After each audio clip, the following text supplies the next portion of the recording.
सभी को नमस्कार। अरे क्या हाल है रिटाड़ो? बढ़िया ही को नहीं? अरे बोल दो रिटाड़ो, क्या हाल है धारा?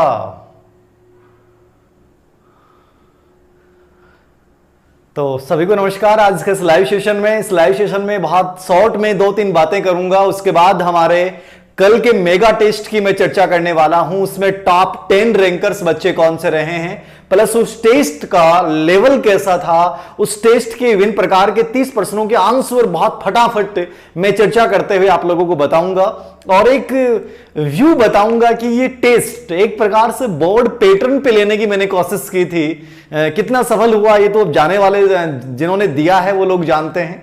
उससे पहले सबसे बड़ी खबर आप लोगों के सामने कल आई और खबर बड़ी आती है, लेकिन देखिए मैं कहता हूं ना, रीट है ना, रीट ये बढ़ती जब निकली थी ना, वो पता नहीं कौन से ग्रह उस समय चल रहे थे और ये ग्रह कौन से चल रहे थे, बार बार इसके ऊपर प्रश्न चिन्ह लगाते जाते हैं और प्रश्न चिन्ह नहीं लगाते हैं तो कुछ ना कुछ लोग कह देते हैं कि साहब देखो ये होगा ना।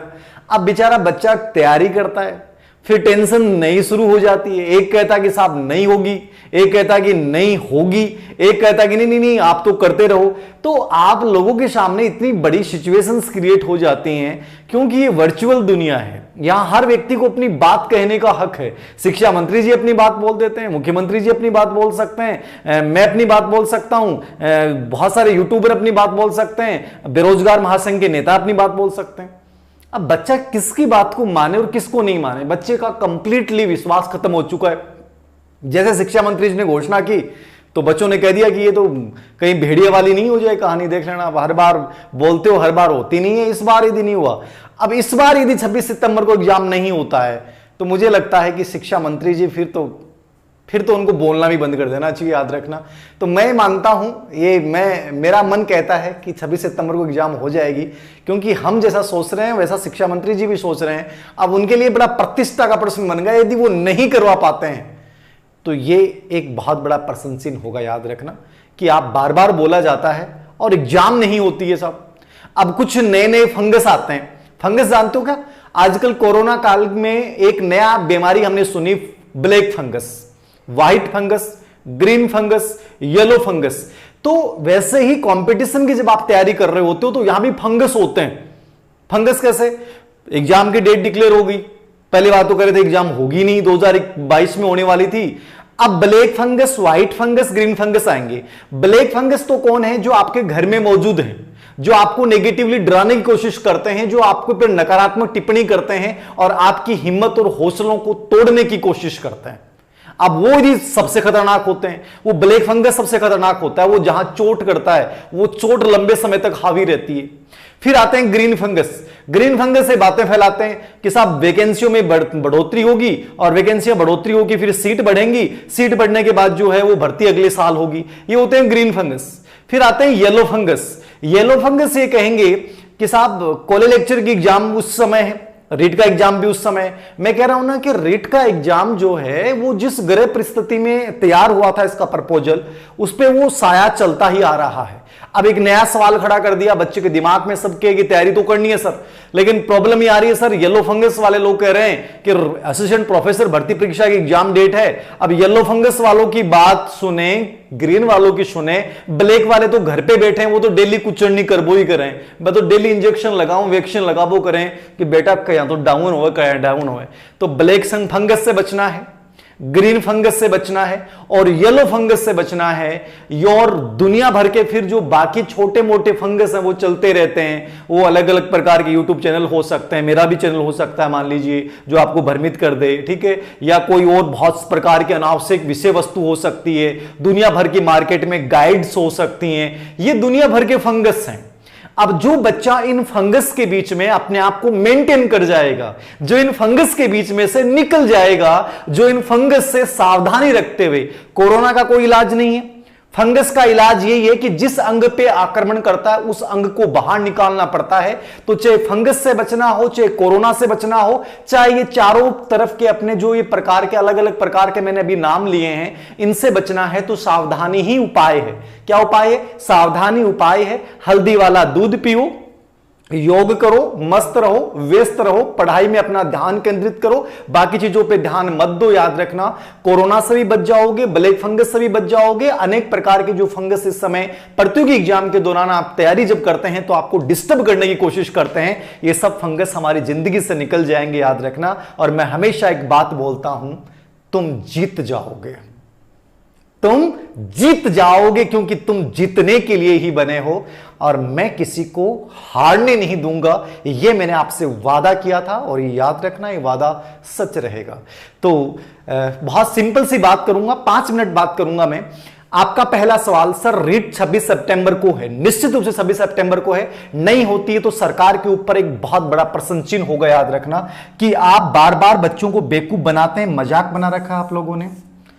26 सितंबर को एग्जाम नहीं करवाते हैं, प्रश्न चिन्ह लग जाएगा पूरी कार्य प्रणाली, पूरी व्यवस्था के ऊपर। चाहे आरपीसी से इनको निवेदन करना पड़े कि साहब पेपर हटा दो। बाकी उस दिन जो पेपर है वो इतना बड़ा पेपर नहीं है, बहुत छोटा सा पेपर है, बहुत कम लोग उसमें शामिल होने वाले हैं, तो कोई बड़ा इश्यू नहीं है। आरपीसी यूपीसी की परीक्षाएं बहुत बार समानांतर टकराती हैं और दोनों एग्जाम्स हो जाती हैं, लेकिन आरपीसी ऐसा कर सकती है कि वो बहुत छोटा पेपर है उसको आगे सरका दे। लेकिन चूंकि अब शिक्षा मंत्री जी की प्रतिष्ठा का प्रश्न है, उनके ऊपर प्रश्न चिन्ह लग जाएगा यदि आप ऐसा नहीं करते हैं। याद रखना। तो 26 सितंबर को मान के तैयारी कीजिए। कितने दिन बचे हैं? 19 डेज मान के चलिए। मैं 5 दिन 6 दिन जो ऊपर है उनको छोड़ रहा हूं।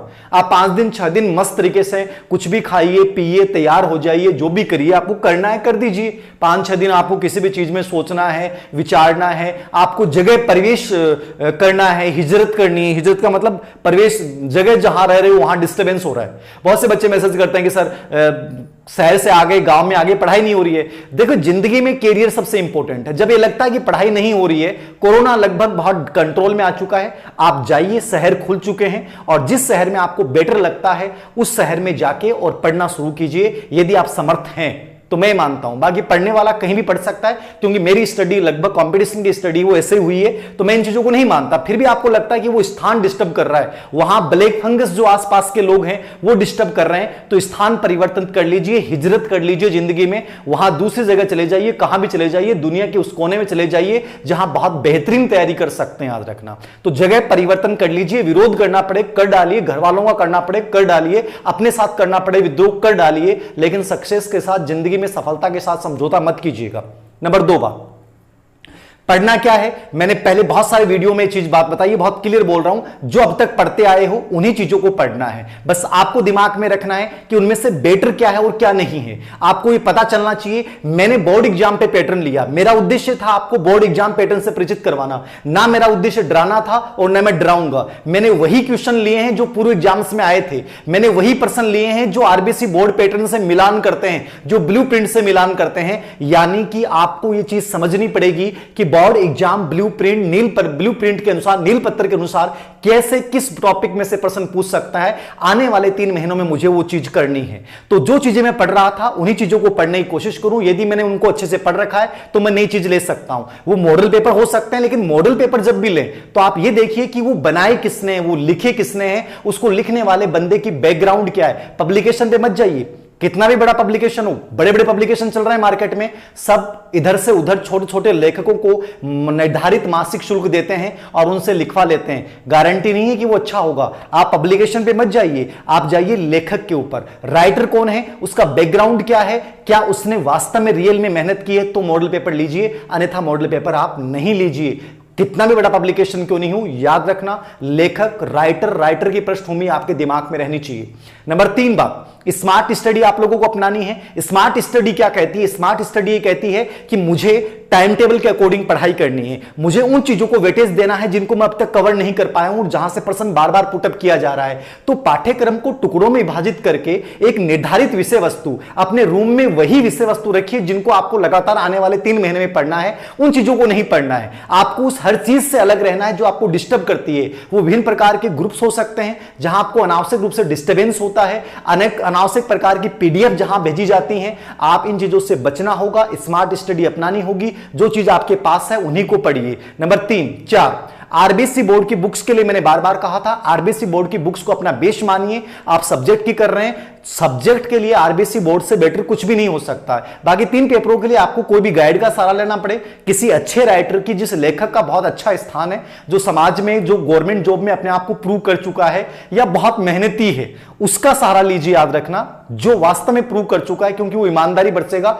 वो अपने नाम को कभी खराब नहीं करेगा। तो उस लेखक को चुनिए जहां आपको लगता है कि वो आदमी वास्तव में संघर्ष से बना है और उस आदमी ने वास्तव में मेहनत की है। याद रखना, उस राइटर को चुन सकते हैं उन किसी पेपर में। मैं ये नहीं बताऊंगा हिंदी के लिए पढ़िए, संस्कृत के लिए पढ़िए, मैंने ऑलरेडी बहुत बार बता दिया है। जो बेटर लगता है, जो बेटर लगता है वही पढ़िए। जो किताब आपने अब तक पढ़ी है उसी को बार बार रिपीट कीजिए। मॉडल पेपर, पूर्व एग्जाम के क्वेश्चन पेपर को सॉल्व कीजिए। नोट्स की कोई जरूरत नहीं है, बना लिए तो बहुत बेटर है, नहीं बनाए तो मैं हमेशा पढ़ता था किताब में लगा लगा के, वो तरीका आप अपना सकते हो। ग्रुप डिस्कशन यदि कर सकते हो तो ग्रुप डिस्कशन कीजिए। याद रखना, जिंदगी में कुछ पाना है तो सुंदर पिचाई की एक बात याद रखिएगा, जहां भी जाऊंगा, जहां भी रहूंगा, हर समय मेरे जहन में, मेरे ध्यान में मेरी बुक्स, मेरी पढ़ाई, मेरा पढ़ाई सिस्टम रहेगा। मैं सब्जी खरीदूंगा, वहां डिस्कशन चल रहा है। मैं बाथरूम में नहा रहा हूं, उस समय डिस्कशन चल रहा है। मैं फ्रेश हो रहा हूं, उस समय एक बहुत गंभीर विषय लेकर और मैंने चिंतन करना शुरू कर दिया। बहुत अच्छी जगह होती है, याद रखना, कोई भी कठिन विषय को याद करने के लिए बता रहा हूं मैं। ऐसा नहीं है कि आप उसके अंदर पैक हो जाएं जाके 1 घंटे और साइकोलॉजी लाके जाके बैठ जाएं, घर वाले बाहर परेशान होते रहे, भाई खोल दे यार, तू तो टॉपिक पढ़ रहा है, अंदर रट्टा मार रहा है, यहां बाहर लोगों का माहौल खराब हो रहा है। ऐसा काम मत करना। लेकिन वो अच्छी जगह है, याद रखना, वहां भी आप समय का सदुपयोग कर सकते हो। जहां भी करना चाहने वाला कहीं भी कर सकता है। सुंदर पिचाई गूगल के सीईओ बने हैं, उनकी बहुत सुंदर बातें हैं। जिंदगी में हर व्यक्ति की सुंदर बातें हैं, जिनसे आपको प्रेरणा मिलती है, जिनसे आपको जुनून मिलता है, उनको आपको अपनाना चाहिए। याद रखना।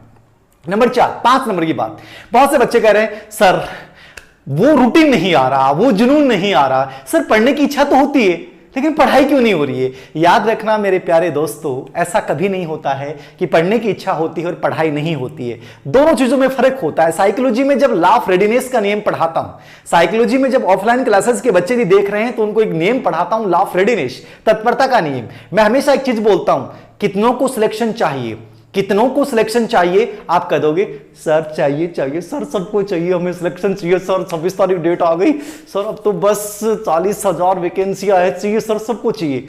मैं कहूंगा अरे सिलेक्शन वास्तव में कितनों को चाहिए? तो मैंने जब बोला ना कि सिलेक्शन कितनों को चाहिए, तो क्लास में 500 बच्चे बैठे रहते हैं, सबके हाथ सर चाहिए सर, मुझे भी चाहिए, मुझे भी चाहिए। मैं कहता हूं वास्तव में कितनों को चाहिए? जोर से गुस्से में बोलता हूं, तब थोड़े से बच्चे टेंशन में आते हैं, वास्तव में चाहिए।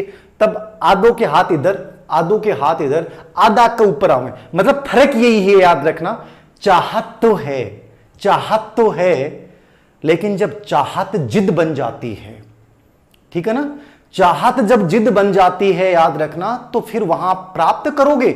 मैं इरफान खान की एक मूवी थी, उसका एक डायलॉग था एक, देखो ऐसा कोई डायलॉग था, ऐश्वर्या राय थी शायद, कौन थी, तो वो गई नजदीक से निकली तो उन्होंने डायलॉग बोला कि ये मेरी मोहब्बत थी इसलिए चली गई, यदि मेरी जिद होती तो मेरी बाहों में होती, मेरी मोहब्बत थी इसलिए चली गई, यदि मेरी जिद होती तो मेरी बाहों में होती। मोहब्बत चली जाती है कि मोहब्बत में भाव देने का होता है, लेने का नहीं होता। लेकिन जब जिद की बात आती है कि साहब मुझे तो लेना है सर, सिलेक्शन लेना है, तो जिद होती तो बाहों में होती, याद रखना। तो सिलेक्शन लेने वाला जिद जो पाल लेगा वो तो लेके जाएगा, वो तो लेके जाएगा। उसके लिए बिंदु बस सर इच्छा तो हो रही है, लेकिन गुरुजी मतलब कोरोना काल के बाद में यहाँ मन ही कौन करे गुरुजी, इच्छा हो रही है मन कौन करे गुरुजी को, क्यों होगा गुरुजी? ऐसा लगे गुरुजी तीसरी वेव आसी के माना लगे, तीसरी वेव आओगी सितंबर अक्टूबर में, जना क्यों सी तीसरी वेव को नहीं आवा, अब की बार 5वीं वेव आओगी, दूसरी के बाद डायरेक्ट 5वीं वेव आएगी। मैं कह रहा हूं 5वीं, और 5वीं वेव वो आएगी जिसमें आप लोग जो इस वेव के चक्कर में हो वो यहां रह जाएंगे, और वो जो वेव का नाम नहीं सुना है, जो तरंगों के साथ दौड़ दौड़ के पढ़ रहे हैं, वह मास्टर बन जाएगा स्कूल में। और वह स्कूल में मास्टर बनता है जब थेबान देखोगा ना जाता थे, तो कोई बस का मैंने कंडक्टरी करोगा, और वह मास्टर बनकर वह लुगाई लड़की जो ही वह चार टाइप का कलर का पर्स लगाया और जुत्ती अलग टाइप की, मतलब अलग सज धज की जाएंगे, स्कूटी लेके जाएंगी। अरे किराया मांग तो आंडा ना थारे ले बा 5वीं वेव लगी मां 5वीं लहर मान लियो बा। और बा लहरें की होगी कि मर जाओगे अंदर से सब कुछ वायरस कीटाणु से प्रवेश कर जाएगा, जल जाओगा मैनू। इसलिए याद रख लियो, तैयारी कर लियो, नहीं 5वीं लहर और 10वीं लहर और 15वीं लहर सगली लहर थारा ऊपर आके पड़ मरेंगी। याद रखियो, देख देख के मर जाओगा, सागड़ा नौकरी लाग जाओगा ना तो आई की जलन हो गया आदमी के मैंने मरनो जीनो दोनों मुश्किल हो जाए। याद रखनो, अरे घरकार करो, लोग के कह देंगे मास्टर क्या हाल है, जना के कह दोगा मास्टर जी का हाल क्या, कहीं कंडक्टर करता अंडा कोई फैक्ट्री में काम करा तो लोग मजा लेंगे मास्टर क्या हाल है। तो ये आलू बचनो है ना तो एक याद रखियो, लहरू बचनो है तो एक याद रखियो, आपने सगली लहर और अपना सगला हाल आपने जिद केवल यह होनी चाहिए कि साहब रीड करनी है। अब तक जो पढ़ रहे हूं भाई किताब पढ़नी है, ढंग से मन पढ़नो है, बाकी दुनिया से मन कोई मतलब को नहीं है। जितना भी फंगस है बस अपनो बचाव राखनो है, बस सावधानी राखनी है और चेहरा के ऊपर ओज राखनो है, जुनून राखनो है, बहुत बढ़िया मेहनत करनी है। मैं थाने कत्ती बार कह दी भलाई के लिए बात यही है, बाकी चाहे दुनिया ही जितना आदमी बता मुंडा बत्ती बात ही देखो हर आदमी की सुननी चाहिए, लेकिन जगह थाना लागे कि अठे चोट कर रही है बात ने अप्लाई कर देनी चाहिए। तो नाउ कैन डू इट आपको करना है और अभी से करना है, हाल में करना है। बेटर जहां लगता है उन चीजों को चूज कीजिए। हमेशा निष्पक्ष सलाह देने की कोशिश की है, हो सकता है मेरा कोई पूर्वाग्रह छोटा मोटा हो जाए, कोई बड़ी बात नहीं है, लेकिन जो भी मैंने बताया है वो बेटर बताने की कोशिश की है। आरबीसी बोर्ड की बुक्स को मान के खुद में कॉन्फिडेंस पैदा करते हुए इस युद्ध मैदान में जुट जाइए दोस्तों, जीत जाओगे। धीर सर कह रहे हैं जीत जाओगे, धीर सर कह रहे हैं जीत जाओगे, डेफिनेटली जीत जाओगे। याद रखना, ये मेरा विश्वास है जो हर चेहरे पे झलकना चाहिए जो बच्चा रिट की तैयारी कर रहा है। ये थी रिट की बातें। एग्जाम्स को लेकर सब डाउट्स दूर हो गए होंगे, और फिर भी कोई डाउट्स आप लोगों के लिए हैं रिट्स के लेकर तो मुझे आप कमेंट्स बॉक्स में दीजिएगा। ऑब्जेक्टिव बुक्स ज्यादा से पढ़िए, पूर्व एग्जाम के क्वेश्चन पेपर को सॉल्व कीजिए, टाइम टेबल जितना बेहतरीन बना सकते हो उतना बनाइए। याद रखना, जितने आप मस्त बना सकते हो उतना बनाइए, और पढ़ते समय हमेशा याद रखना आनंद लेते हुए पढ़ना, उत्साह के साथ पढ़ना। याद रखना, और मैंने कहा ना कि तुम मेरी मोहब्बत होती इसलिए मैंने जाने दिया, तुम यदि मेरी जिद होती तो मेरी बाहों में होती, तो जिद को तो पालना है साहब, और जिद रिट है मेरी साहब। बाकी और चीजें जाने दो, मोहब्बत जा रही है जाने दो, बिछड़ने दो, उनको सबको जाने दो, लेकिन रिट मेरी जिद है और इस जिद को मैं हासिल करूंगा। जिस समय बेहतरीन टाइम टेबल आपका बन सकता है बनाइए, जहां बेहतरीन स्टडी हो सकती है उस स्टडी स्थान को चुनिए। विद्रोह करना पड़े, चाहे घर वालों के खिलाफ करना पड़े, बहुत सीधा बोल रहा हूं, घर वाले नाराज हो जाएंगे, विद्रोह करना पड़े जो पढ़ाई में बाधक बनेगा, याद रखना अभिमन्यु की तरह चीर डालूंगा।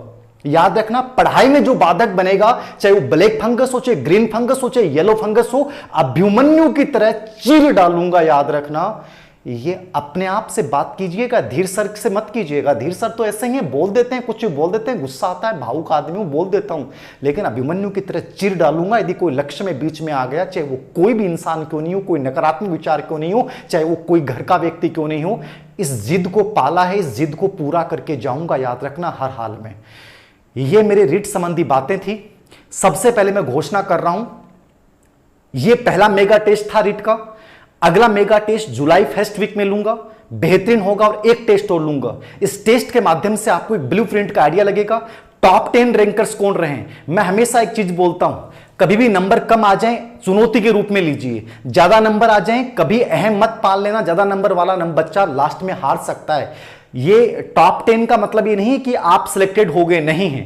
ये आपका हो सकता है कि उस समय का कयास आपका लग गया, आपने 4 में से 3 तुक्के लगाए और तुक्के सही हो जाएं। याद रखना, यही एग्जाम होल है, क्योंकि नेगेटिव मार्किंग नहीं है रिट में, आप यही एग्जाम होल है। याद रखना, मैंने कहा था कि चीटिंग मत कीजिएगा। जिंदगी में तैयारी कर रहे हो, यदि इन टॉप 10 में से किसी बच्चे ने चीटिंग से नंबर लाया है तो याद रखना उसने अपने आप को धोखा दिया है, धोखा दिया है। धोखा मत दीजिए, अपना वास्तविक मूल्यांकन कीजिए और पहचान कीजिए कि वो क्षेत्र कौन से हैं जहां मैं कमजोर पड़ा, ऐसे कौन से प्रश्न थे जहां मैं कमजोर पड़ा। उन प्रश्नों को पहचान कीजिए और उस किताब को दोबारा से उठाइए और तय कीजिए कि साहब मेरे को बेहतरीन तरीके से क्या करना है, ये मुझे करना है, ये मुझे करना है। याद रखना, मैं जिंदगी में हमेशा एक ही बात बोलता हूं, खुद को करना है, खुद को करना है, खुद को करना है, हर चीज में खुद को करना है, तो मैं खुद करूंगा।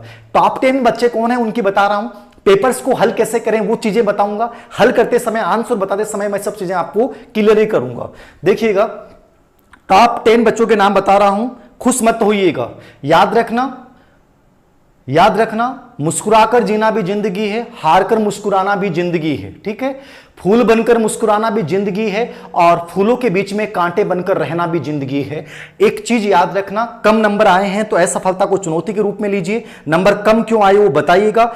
14,000 बच्चों ने रीट का मेगा टेस्ट दिया, सिर्फ 1 घंटे का टाइम दिया था। 14,000 से अधिक बच्चों ने साइकोलॉजी अवनी एजुकेशन ऐप पे रीट का टेस्ट दिया और उस टेस्ट में जिन बच्चों के 25 से प्लस नंबर आए हैं बहुत अच्छी स्थिति में हैं। यदि उन्होंने तुक्के लगाए हैं, उनको पता नहीं था, तो वो अपना मूल्यांकन दोबारा करेंगे। तुक्के सही होना ये सही नहीं है, याद रखना, आपको उस कॉन्सेप्ट को पता होना चाहिए। 20 से 25 के बीच में है, फिर भी अच्छी स्थिति में है और आप आने वाले 3 महीने हैं, 3 महीने में जीरो से लेकर शिखर तक पहुंचा जा सकता है। बहुत से लोग आपको कहेंगे 3 महीने का मैंने तैयारी की, उसके मैं दावा करता हूं, चैलेंज करता है धीर सर, याद रखना 3 महीने नहीं, मैंने कहा कि 60 डे, यदि जिद वाले डे तैयार कर लेना, मैं कह रहा हूं कुछ नहीं आता, सीख जाओगे। मैं सिखा सकता हूं, आप सीख सकते हो, मैं सिखा सकता हूं, आप सीख सकते हो। ये तत्परता अपने ध्यान में रखना।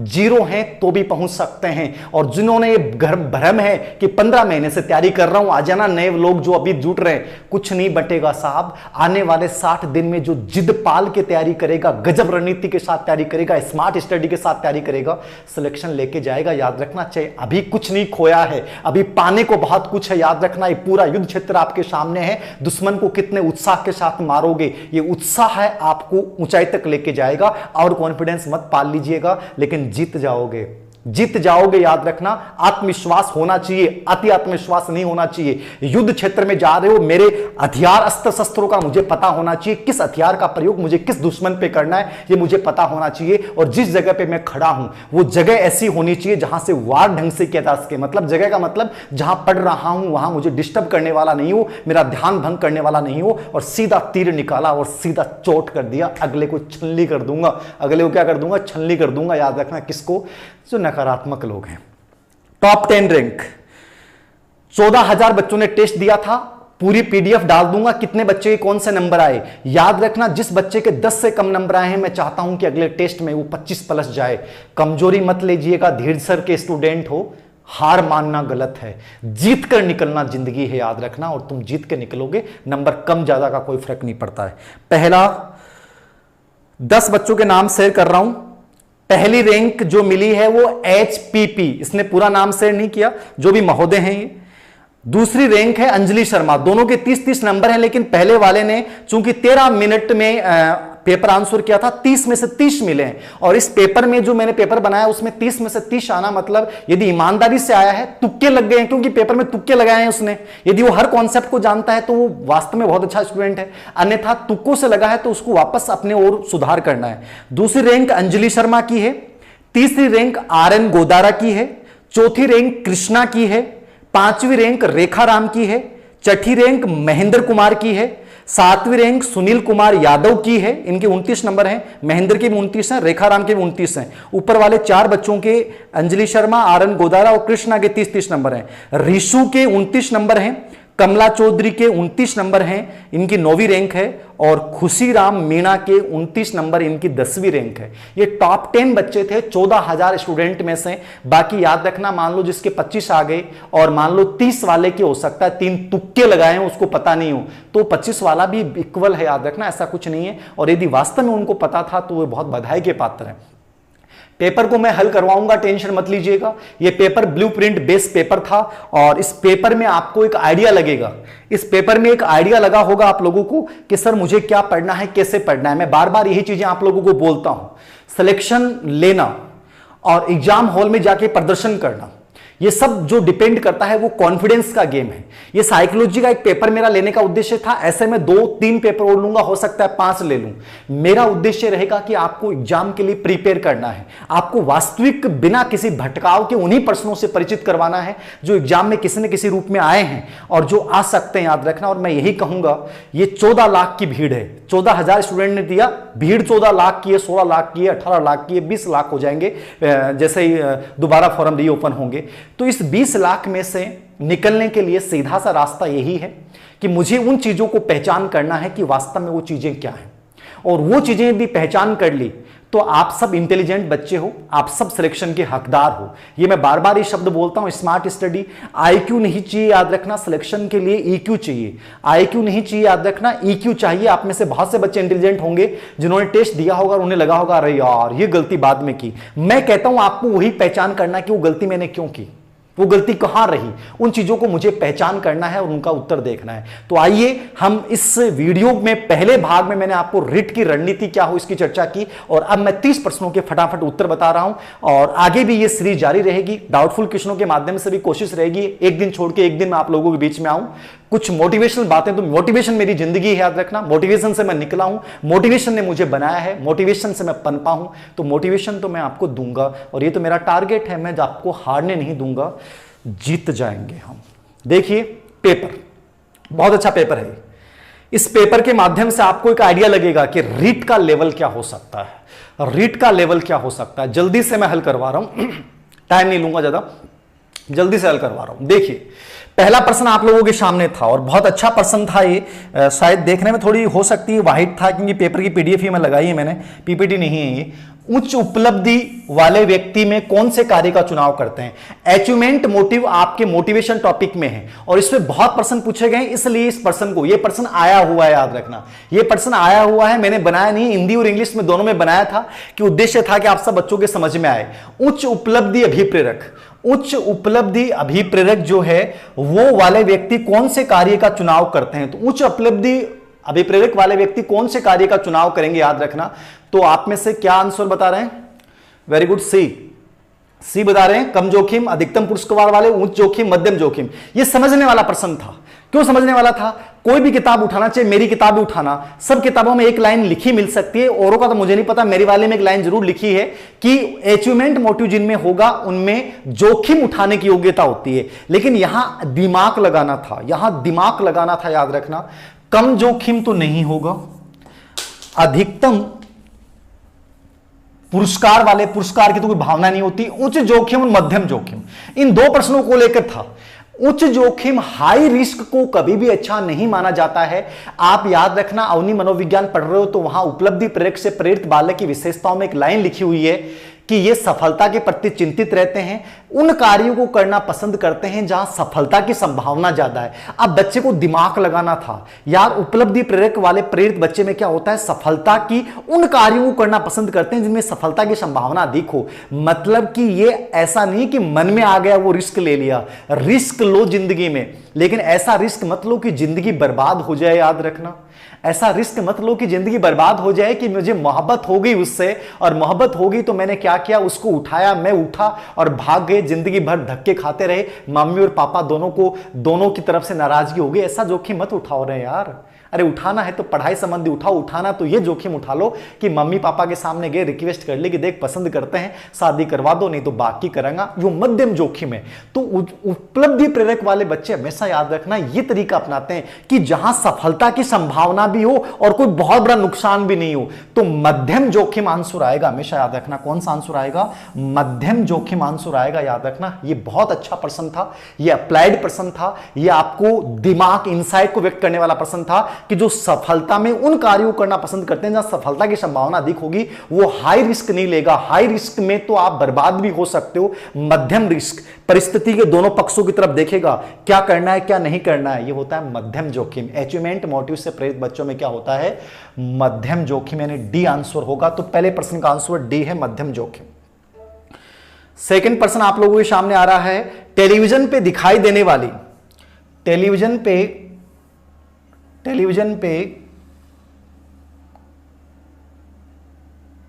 हाँ, टेलीविजन पे दिखाई देने वाली हिंसा, हिंसक कार्यों में सम्मिलित होने की प्रवृत्ति को संवर्ध कर सकती है। सर्वोत्तम रूप से इसकी व्याख्या किसके द्वारा की जाएगी? टेलीविजन के ऊपर थे, कोई चीज न देख रहा हो और टेलीविजन पर टाबर कोई चीज न देख लियो, देखना का बाद में भी का मन में आवा कि मत भी कोई का 5-7 मेल दूर है खींच खींच की, अरे आओ ना मटमटी आओ लाग जा, क्या लाग जा, मटमटी आ जा कि कोई साउथ इंडिया की मूवी देखी और साउथ इंडिया की मूवी देखी तो मन में आ रही कि बाहुबली बन जाऊं और मार दूं संख्या जगह मैंने 15 मनाओ मान परेशान कर रखा है टाड़ा कई बार थारा मटमटी आवा, बाहुबली देखो या साउथ वाली कोई मूवी देखो ना मटमटी आवे। मतलब मटमटी क्यों आवे, क्योंकि सामाजिक अधिगम है। कौन सा अधिगम है, आपा कोई चीज ने देख के व्यवहार करेंगा, कई टाबर छोटा हाथ बस शक्तिमान बनने की कोशिश करी, वो सामाजिक अधिगम है। तो कोई भी व्यवहार ने देख के बिना अपनाना कौन सा अधिगम होता है, सामाजिक अधिगम। तो आंसर क्या है डी, सामाजिक अधिगम। अगले प्रश्न की ओर, तीसरा प्रश्न, ये पीडीएफ शेयर कर दूंगा वैसे टेलीग्राम पे, कोशिश रहेगी मेरी। निम्नकारी सूचक क्रियाओं में, निम्नकारी सूचक क्रियाओं में कौन सी ज्ञानात्मक पक्ष संबंधित नहीं रखती। यह प्रश्न को मैंने क्यों डाला, मैंने हर प्रश्न को वहीं से डाला है जो सिलेबस के ब्लूप्रिंट के अकॉर्डिंग है। देखिए हर रीट के पेपर पे ब्लूम टेक्सोनोमी पे प्रश्न आया है, इसलिए मैंने ब्लूम टेक्सोनोमी को जोड़ा। हर पेपर में बांडुरा पे लगभग प्रश्न आ रहा है, इसलिए बांडुरा को जोड़ा। अचीवमेंट मोटिव पे लगातार 2 साल में पेपरों पे मैक्सिमम प्रश्न आ रहा है, इसलिए अचीवमेंट मोटिव डाला। मतलब ब्लूप्रिंट को फॉलो करने की कोशिश की है। कार्यसूचक क्रियाओं में कौन से ज्ञानात्मक पक्ष, ज्ञानात्मक पक्ष को बहुत सिंपल प्रश्नों याद रखना। ज्ञानात्मक पक्ष में परिभाषित करना आएगा, कथन करना आएगा, पहचानना आएगा। हमेशा याद रखना ग्रहण करना, आग्रहण करना, रिसीविंग करना। रिसीविंग जो होती है वो भावात्मक पक्ष की क्रिया होती है। कौन सा पक्ष की क्रिया होती है, भावात्मक पक्ष। तो बहुत सिंपल प्रश्न हो। अब मान लो जकोटाबरी प्रश्न देखो और देखते हैं क्या करो, धीर सिंह सराड़ी किताब खोली और खोल के फटाफट काटो और बाद में आंसर दियो।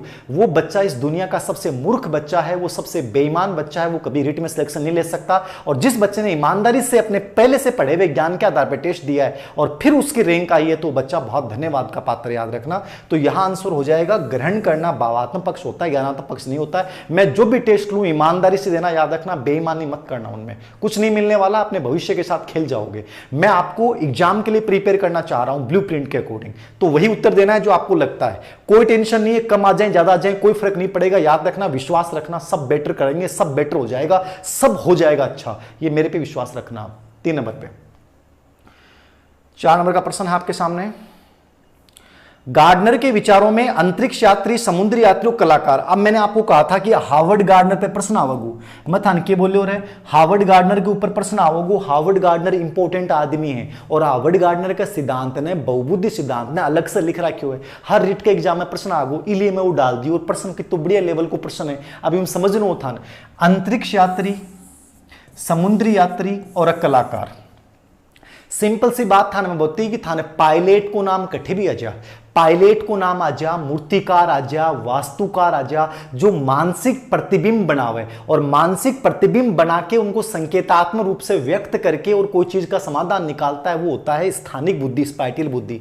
मानसिक प्रतिबिंब का प्रयोग अंतरिक्ष यात्री भी करेगा, इमेजिनेशन का प्रयोग, ठीक है। समुद्र यात्री पायलट ये भी करेगा, क्योंकि स्थानिक बुद्धि में दिशा संबंधी ज्ञान, इनका बहुत बड़ा योगदान होता है, याद रखना। और कलाकार प्रतिबिंब बनाता है, वास्तुकार, मूर्तिकार, ये सब किस में आते हैं, ये आते हैं दृष्टि और स्थानगत बुद्धि में। ये सब किताब में डाला हुआ है, याद रखना। इंपॉर्टेंट प्रश्न था, आया हुआ प्रश्न है, मैंने नहीं बनाया है, आया हुआ प्रश्न है, याद रखना। मैं केवल आपको तैयार कर रहा हूं ब्लूप्रिंट के अकॉर्डिंग कि ऐसा एग्जाम का पेपर आ सकता है, आपको ऐसे करना है, याद रखना। तो दृष्टि और स्थानगत, दृष्टि और स्थानगत जो है आंसर सही हो जाएगा। जहां भी मानसिक प्रतिबिंब की बात आएगी, जहां पायलट आएगा, वहां दिमाग में रखो पायलट वगैरह सब इसी में आते हैं, मूर्तिकार, कलाकार, वास्तुकार, ये सब इसमें आता है। 5वां प्रश्न, सीधे आंसर चर्चा कर रहा हूं क्योंकि बहुत टाइम लग जाएगा दोस्तों, इसलिए मैं सीधा ज्यादा टाइम नहीं ले रहा हूं।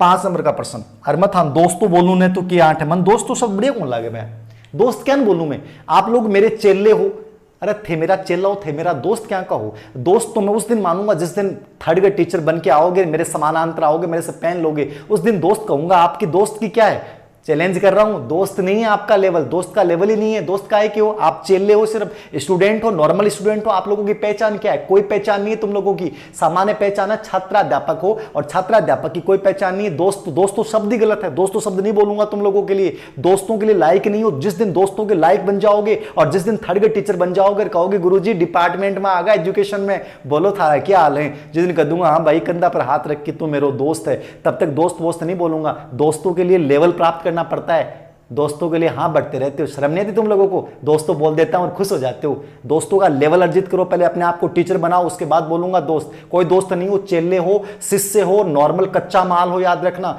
जिस दिन अपने आप को कन्वर्ट कर लोगे ना प्रोडक्ट के रूप में, जिस दिन कन्वर्ट कर लोगे प्रोडक्ट के रूप में, उस दिन बोलूंगा दोस्तों, उसके बाद दोस्तों नहीं बोलूंगा। सब जय हिंद जय भारत की बात करूंगा। कौन सा युगम सही नहीं है? कौन सा युगम सही नहीं है? सेगुइन बोर्ड परीक्षण बहुत उलझाने की कोशिश करी, कई बोला गुरुजी पेपर बड़ो हार्ड सो लाग्यो। अरे हार्ड लाग गई, पहले मरबो करो, पढ़वात कौन ढंग की चीज, समझने वाली चीज ही, सिंपल सी चीज ही। निष्पादन परीक्षण, निष्पादन को मतलब क्यों है? अवनी साइकोलॉजी के विशिष्ट तथ्य के मायने में डाल रखी है। मेरी किताब हार्ड तो लगा, लेकिन देखो ए प्रश्न आयड है सगड़ा। मैं कौन को कि अवनी मनोविज्ञान से बनाई, मैं उन्हीं को बनाई। ये पेपर तो आयड है पूरा को पूरा पेपर, एक एक प्रश्न सब एग्जाम में आया हुआ है। ये सब मैंने डाल रखे हैं, विशेष तथ्य में डाला था मैंने। निष्पादन को मतलब क्रियात्मक परीक्षण हुआ है। निष्पादन परफॉर्मेंस टेस्ट को अपन क्या बोलते हैं? क्रियात्मक परीक्षण बोलते हैं। मैंने थोड़ा सा याद रखना ये दिया, निष्पादन परीक्षण, निष्पादन क्रियात्मक परीक्षण होता है, याद रखना। क्या होता है? क्रियात्मक परीक्षण होता है, याद रखना।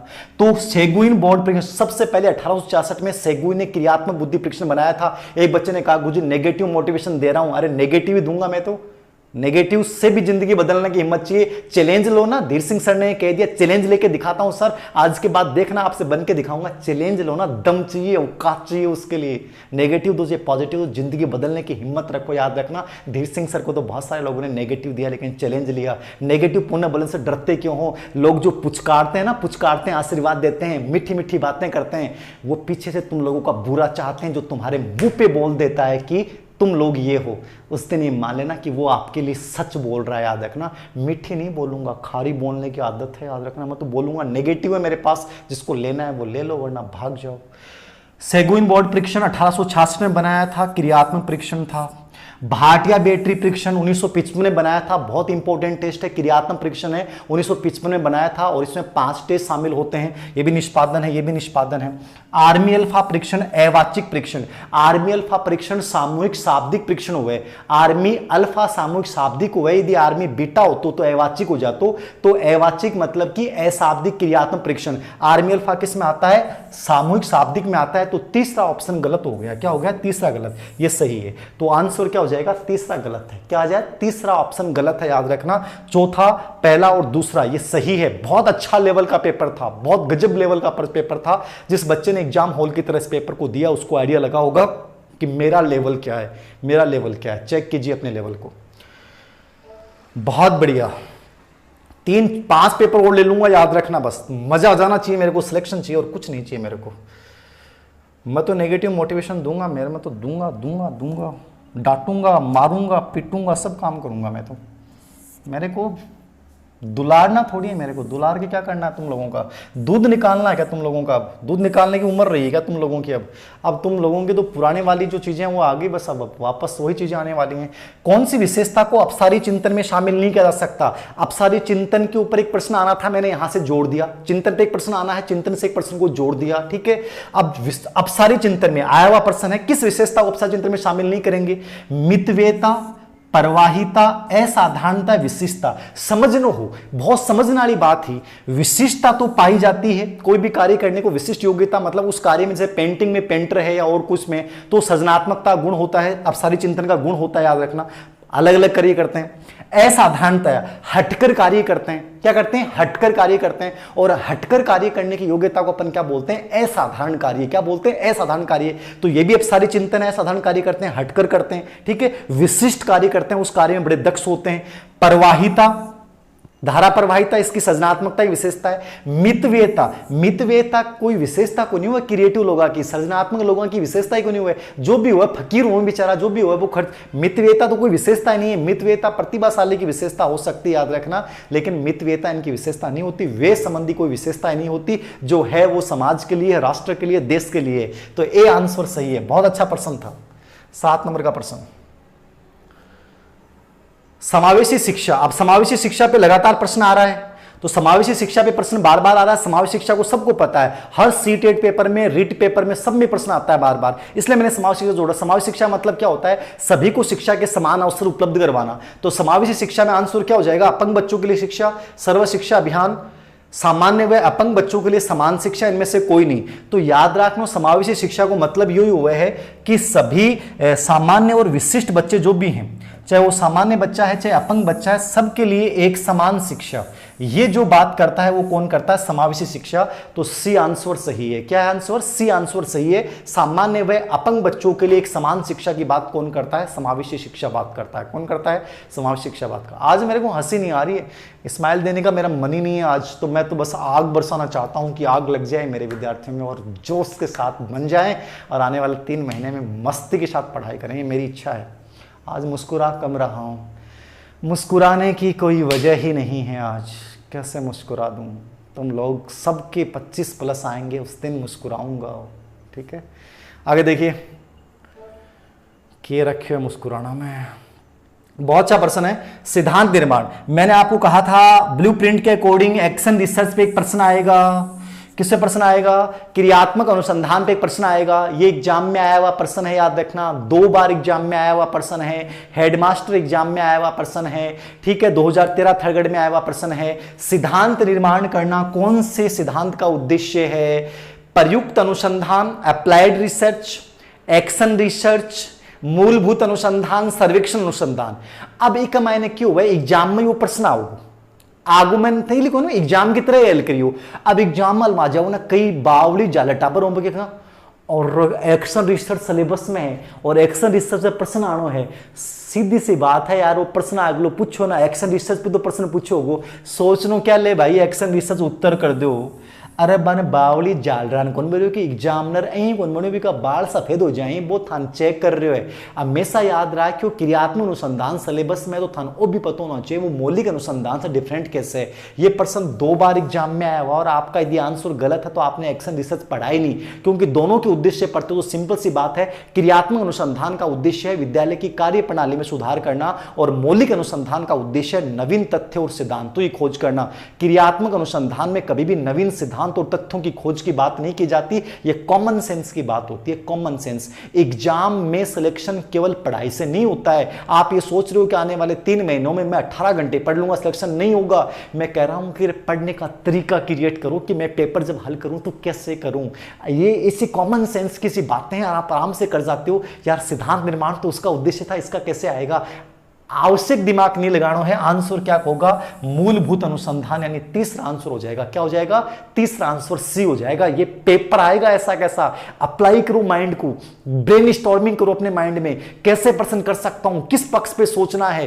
प्रश्न को पढ़ते समय कोरिलेटेड करते जाओ, हर चीज से जोड़ते जाओ और फिर निष्कर्ष निकालो कि यार ये आंसर होना चाहिए। ये तरीका है एग्जाम को क्रैक करने का, याद रखना।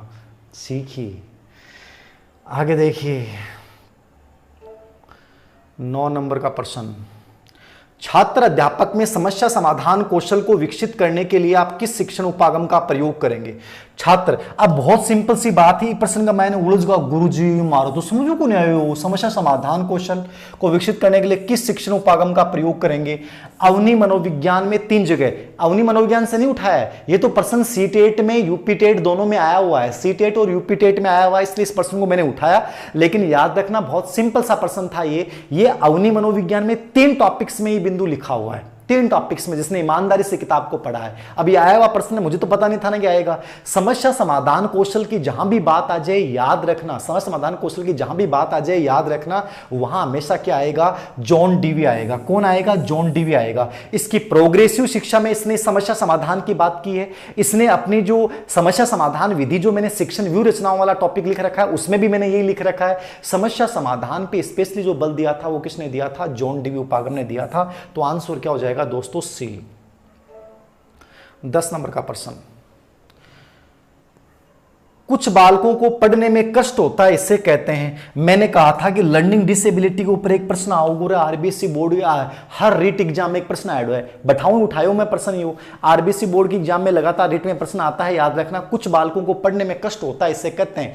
पढ़ना में कष्ट हुआ है, पढ़ना का मान कष्ट। एक तो थालो कष्ट है गुरुजी, मन ही कौन करे गुरुजी हैं, मन ही कौन कर रहे गुरुजी हैं, इच्छा तो यहाँ हुआ सो जावार, टेलीविजन देख लें, यूट्यूब भी देख लें, भैया मन कौन करे गुरुजी करो के मौसम चल रहे है, वो को कोरोना को असर है क्या है?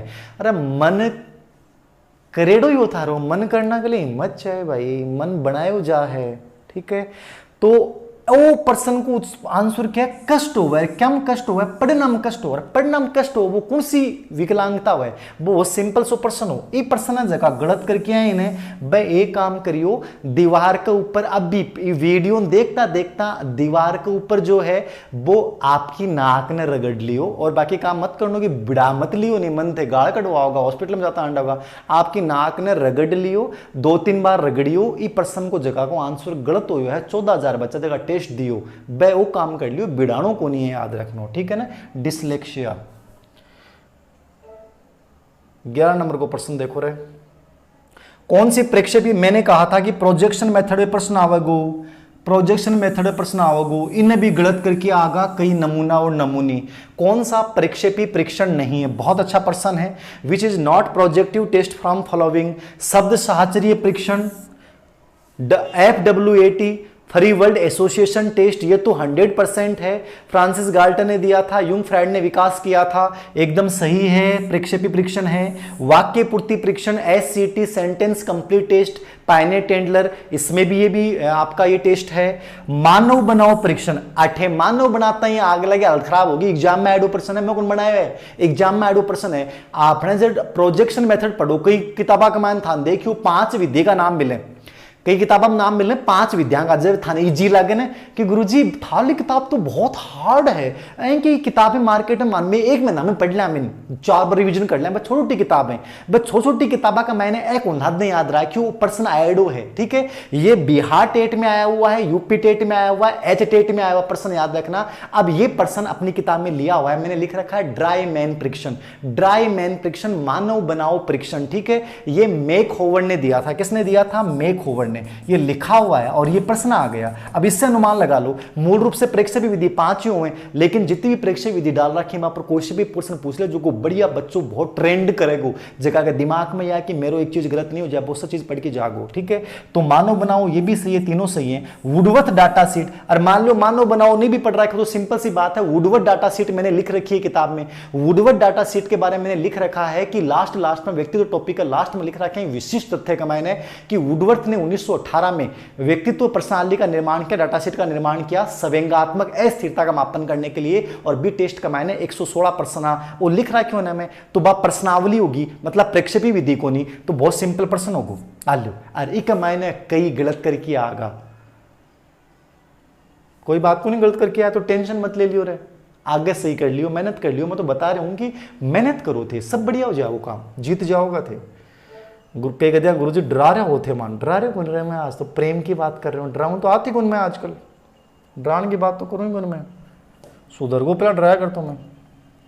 आवश्यकता प्रणोद प्रोत्साहन पुरस्कार बतलाता है, बहुत सिंपल प्रश्न है। आवश्यकता प्रणोद प्रोत्साहन पुरस्कार क्या बताता है, मोटिवेशन टॉपिक से 2 प्रश्न आने हैं, तो दोनों के अकॉर्डिंग आ गया। अभी प्रेरणात्मक समय के शरीर भूख क्रिया चक्कर, थकान और कार्य चक्कर, जका टाबर ई प्रश्न गलत कराया, ब एक काम करियो, के करोगा रे, के करोगा, कुछ ही मत करियो।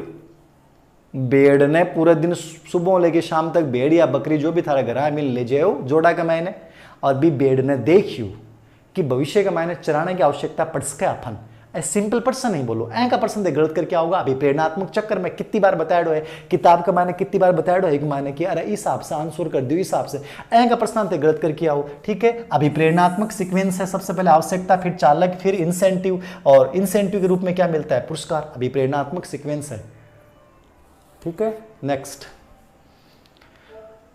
13 नंबर का प्रश्न देखो, बहुत अच्छा प्रश्न है, बहुत अच्छा प्रश्न है। इस प्रश्न में बच्चे उलझे होंगे, और उलझे हैं तो कोई बात नहीं है, ये अच्छा लेवल का प्रश्न था, आपका गलत हो सकता है, अच्छा लेवल का प्रश्न था, आपका गलत हो सकता है, लेकिन अब समझ लेना गलत नहीं होगा। जब एक नौकरी देने वाला अधिकारी नौकरी ढूंढने वाले व्यक्ति में एक विशेष योग्यता और जानना चाहता है, तो उसे कौन से परीक्षण का उपयोग करना चाहिए। एक नौकरी देने वाला अधिकारी, कौन सा अधिकारी, नौकरी देने वाला अधिकारी, बहुत अच्छा प्रश्न है। नौकरी देने वाला अधिकारी जो है वो व्यक्ति में एक विशेष योग्यता जानना चाहता है, उसे कौन से परीक्षण का उपयोग करना चाहिए, कौन सा परीक्षण उपयोग करना चाहिए। अब बहुत सिंपल सी बात थी, अभियोग्यता आपके दिमाग में आता है गुरुजी अभियोग्यता पढ़ना चाहिए कि नहीं पढ़ना चाहिए? 100% पढ़ना चाहिए, बुद्धि से जुड़ा हुआ टॉपिक है। किताब में मैंने इसलिए डाला हुआ, याद रखना, अभियोग्यता। मैंने वीडियो भी शायद यूट्यूब सीरीज में अपने जो पहले के वीडियो उनको देखना, उन्हें बना रखा है, रुचि, अभियोग्यता, ये सब। ये प्रश्न देखो क्या पूछ रहा है, व्यक्ति में विशेष योग्यता, और विशेष योग्यता का मापन हमेशा याद रखना, ये चीज दिमाग में फीड कर लेना। ये प्रश्न आया हुआ प्रश्न है, ठीक है। विशेष योग्यता की जहां बात आ गई, ये सभी टेस्ट उपसम दे रखे हैं। अभियोग्यता परीक्षण ही होता है जो पर्टिकुलर क्षेत्र विशेष में आपको क्या आता है और क्या नहीं आता है। डीएटी परीक्षण की मैंने चर्चा की है, जीएटीवी परीक्षण की मैंने चर्चा की है, संगीत योग्यता परीक्षण की मैंने बात की है, मैकेनिकल योग्यता परीक्षण की मैंने बात की है। वो सब विशेष योग्यता का मापन करते हैं। तो विशेष योग्यता जहां भी आ गया वहां अभियोग्यता उत्तर करना है। क्या करना है? अभियोग्यता। बहुत सिंपल प्रश्न है, तो अभियोग्यता परीक्षण जो है वो उत्तर हो जाएगा दोस्तों। तो 13 नंबर के प्रश्न का आंसर होगा अभियोग्यता। बहुत अच्छा लेवल का प्रश्न है ये प्रश्न, आपको एक आइडिया दे रहा होगा कि ऐसा प्रश्न आ जाए, मुझे कोरिलेटेड करना है साइकोलॉजी को कोरिलेटेड कर दो एकदम से, एक चीज को उस टॉपिक से बिंदु से जोड़ते चले जाओ, मजा आ जाएगा, बहुत आनंद आएगा, याद रखना, मजा आ जाएगा। अगला देखिए 14 नंबर का प्रश्न, पियाजे के अनुसार। बहुत अच्छा प्रश्न है ये दिए आपने। पियाजे को मैंने बार बार कहा कि पियाजे पे 2 प्रश्न आऊंगा, एक टेस्ट में भी पियाजे पे 2 प्रश्न ही पियाजे के अनुसार, लेकिन लेवल बहुत अच्छा है प्रश्नों का। पियाजे के अनुसार निम्नलिखित में से किसे बच्चों के चिंतन का एक प्रकार महत्वपूर्ण नहीं माना जाता है? बहुत सिंपल सी बात है, पियाजे वो कह रहे है कि चिंतन को कौन सो प्रकार पियाजे के दृष्टिकोण से महत्वपूर्ण कोनी, जीन पियाजे के दृष्टिकोण से महत्वपूर्ण कोनी। और जीन पियाजे पढ़ा था वाइगोत्स्की पढ़ा, आपस मान कोरिलेट करके पढ़ना ही। वाइगोत्स्की, जीन पियाजे और जेरोम ब्रूनर, इन तीनों को कोरिलेट कर दो। क्या कर दो? आपस में संबंध स्थापित कर दो, एक दूसरा से एकदम से कोरिलेट कर दो, समीकरण बना दो, टेबल बना दो। नई वाली किताब आ रही, उसमें मैंने तीनों की, पुराने वाली किताब में भी मैंने टेबल बना रखी है इनकी, नई वाली किताब में थोड़ा और बढ़ाया है इनका डिटेल। इनकी टेबल बना लो, उन टेबल से आपको आइडिया लग जाएगा कौन सो के बात करे हुए, टेबल से बहुत बड़ी आइडिया लगेगा। तो पियाजे किसको महत्वपूर्ण मानता है? संकेत। पूर्व संक्रियात्मक अवस्था में कहता है कि संकेत बहुत जरूरी है, संकेतों के माध्यम से बालक की भाषा, हर चीज का ज्ञान का विकास होता है। तो संकेतात्मक प्रादुर्भाव का बात करता है, तो चिंतन में संकेत को महत्वपूर्ण मानता है। नंबर 2, चिन्ह, सिंबल्स को, प्रतिबिंब, प्रतिबिंबों की बात भी पूर्व संक्रियात्मक अवस्था में करता है, याद रखना। तीसरा, खेल, ये भी पूर्व संक्रियात्मक अवस्था में। तीनों शब्द लिख रखे हैं मैंने किताब में, मैंने तीनों शब्द किताब में लिख रखे हैं कि ये संकेतों को, चिन्हों को, अभिनय को, नाटक को और खेल को ये मानसिक विकास का महत्वपूर्ण पार्ट मानता है। लेकिन कहीं भी पियाजे का ये नहीं आता कि इसने भाषा को महत्वपूर्ण माना है, भाषा को इसने महत्वपूर्ण नहीं माना है, याद रखना। ये वाइगोत्स्की भाषा को महत्वपूर्ण मानता है, पियाजे भाषा को महत्वपूर्ण नहीं मानता है। इसलिए आंसर क्या हो गया? डी, भाषा। 15 नंबर का प्रश्न, 15 नंबर का प्रश्न देखिए, सामान्य मानसिक। बहुत अच्छा प्रश्न है ये, बहुत अच्छा प्रश्न है। जिस बच्चे का यह आंसर सही गया है वो धन्यवाद का पात्र है। जिस बच्चे का आंसर सही गया है वो सैल्यूट लाइक बच्चा है। सामान्य मानसिक क्षमता और सृजनात्मकता का सह संबंध होता है, कोरिलेशन। सामान्य मानसिक क्षमता और किसका बात कर रहा हूं? क्रिएटिविटी का संबंध होता है। बहुत अच्छा, जिस बच्चे का आंसर सही गया है वो बहुत अच्छी स्थिति में है, याद रखना। ऋणात्मक तो हो ही नहीं सकता, काफी धनात्मक हो सकता है, शून्य भी नहीं हो सकता, खास सीमा तक धनात्मक, उसके बाद कोई संबंध। ये 2 चीजें हैं। यहां दिमाग का आइडिया लगाना था आपको, सृजनात्मकता, और इसकी बात आती है तो दिमाग में आना चाहिए देहली मॉडल। कौन आना चाहिए? देहली मॉडल आपके दिमाग में आना चाहिए। और देहली मॉडल क्या कहता है? सृजनात्मकता के लिए एक निर्धारित सीमा होनी जरूरी है, उसके बाद हो तो ठीक हो, ना हो तो कोई प्रभाव नहीं पड़ेगा। तो उस देहली मॉडल की भाषा को व्यक्त कर रहा है। ये सब आए हुए प्रश्न है, याद रखना। एक आइडिया लगेगा कि ऐसा प्रश्न क्रिएटिविटी के ऊपर पूछ सकता है, याद रखना। एक आपके माइंड में एक नया विंडो खुलेगा। मैं और क्या कर रहा हूं? आप प्रश्न के माध्यम से दिमाग में विंडो खोल रहे हो, विंडो जो को थारा हवा बंद हो रही है ना, और हवा बंद हुआ है ना चारों तरफ से, जना क्या करें, फंगस आ जाए। फंगस जानो कि अरे फंगस ही तो है, ये ब्लैक फंगस। ये क्या होता है? जैसे अपने नॉर्मली पानी अफा रखा ना, पानी का मायने काई जम जा, बा काई जो है वही तो फंगस हो है, वही बीमारी के रूप में फंगस है, वही आसपास के नेगेटिव लोग फंगस हैं। तो वही याद रखना, अपने दिमाग के विंडो खोलने पड़ेंगे, क्रिएटिविटी क्रिएट करनी पड़ेगी, कैसा प्रश्न बन सकता है। तो इसका ऑप्शन क्या होगा? डी, खास सीमा तक धनात्मक, एक निर्धारित सीमा तक धनात्मक होना चाहिए, अधिक धन। ठीक है, डी आ जाएगा, डी आ जाएगा भाई, डी आ जाएगा। बहुत बढ़िया, बहुत बढ़िया बच्चों, बहुत बढ़िया। 8,000 के आसपास बच्चे लाइव हैं। बहुत बधाई आप लोगों को, बहुत गजब की आप लोग देख रहे हैं। 8,000 बच्चे इस समय, बहुत बढ़िया बात है। 10:10 पे 8,000 बच्चे के आसपास बच्चे लाइव हैं, बहुत बढ़िया है। अब तक का साथ मैक्सिमम होगा अपना। बालक के लिंग को निर्धारित कौन करता है? मैंने कहा था वंशानुक्रम वातावरण से एक प्रश्न आएगा। वंशानुक्रम वातावरण से एक प्रश्न बनता है और आजकल जो है वो वंशानुक्रम की प्रोसेसिंग पे प्रश्न ज्यादा पूछ रहा है, तो ये आया हुआ प्रश्न है, इसलिए इस प्रश्न को उठाया हमने।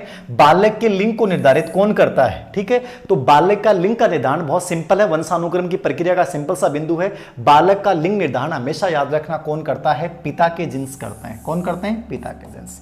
पिता के जिन्स से तय करेंगे XY। ठीक है, तो उन दोनों की वजह से ही जो है लड़की या लड़का होगा, ये पिता के जिन ही निर्धारित करते हैं। तो ये ए आंसर है, इस पर ज्यादा डिस्कशन नहीं करूंगा। 16 नंबर का ए।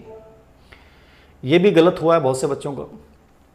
ये बहुत अच्छा प्रश्न है, बहुत अच्छा प्रश्न है ये, मुझे बहुत अच्छा लगा ये प्रश्न। कितने बच्चों ने सही आंसर दिया है वो बधाई के पात्र हैं। जिन बच्चों ने इसका सही आंसर दिया, तुक्का नहीं लगाया, एक तो वो तुक्को लगाए, गुरुजी मैं सोचो कि ओ हो चे में लगा दियो। एक गुरुजी पढ़ा था हमने इसके सिद्धांत को और इसकी बात यही करता है, ये कॉन्फिडेंस। जिसने समझ के उत्तर दिया और जिसको पता था कि इसका आंसर ये होगा, उस बच्चे को मैं दिल से सैल्यूट करता हूं कि वो बच्चा बहुत आगे जाएगा, बहुत आगे जाएगा। कौन सा प्रसिद्ध मनोवैज्ञानिक है जिसने कहा कि परिणाम पाने के लिए व्यवहार वातावरण में क्रियाशील होता है? मतलब आप कोई भी व्यवहार करा वो दोबारा जल्दी करा जब अपन कोई परिणाम पाना की उम्मीद हो, याद रखना। ठीक है, तो इसकी बात कौन करता है? याद रखो, बताओ बताओ बताओ। 17 में डी, 17 में डी आ रहा है, सी आ रहा है, 17 में डी आ रहा है, 17 में सी आ रहा है, डी आ रहा है, 17 में सी आ रहा है, डी आ रहा है। बताओ बताओ, वेरी गुड, बहुत बढ़िया। इस प्रश्न का आंसर जिन बच्चों ने स्किनर दिया है, देखिए स्किनर का सिद्धांत है प्रभाव का नियम। बहुत सिंपल, मैंने बार बार बोला है। ऑफलाइन क्लासेस का बच्चा कोई देख रहा है, ऑनलाइन क्लासेस का बच्चा देख रहा है, मैंने सिंपल से एक बात बोली थी, प्रभाव का नियम। मतलब स्किनर याद रहा, क्यों कोई भी क्रिया कार्य करा, परिणाम बड़ी आवा तो भी क्रिया कार्य बार बार करा, मतलब वो व्यवहार आपनो भी क्रिया करने के लिए क्रियाशील हो जा की वजह से, क्योंकि भी को परिणाम बड़ी आयो। तो उस परिणाम को पाने के लिए जो हमारा व्यवहार क्रियाशील होता है, तो परिणाम या प्रभाव के नियम की जो बात करता है वो याद रखना कौन करता है? परिणाम या प्रभाव का नियम जहां भी आएगा वहां कौन आएगा? BF Skinner. बहुत अच्छा प्रश्न है, इस चीज को याद रखिएगा, आया हुआ प्रश्न। अगला देखिए,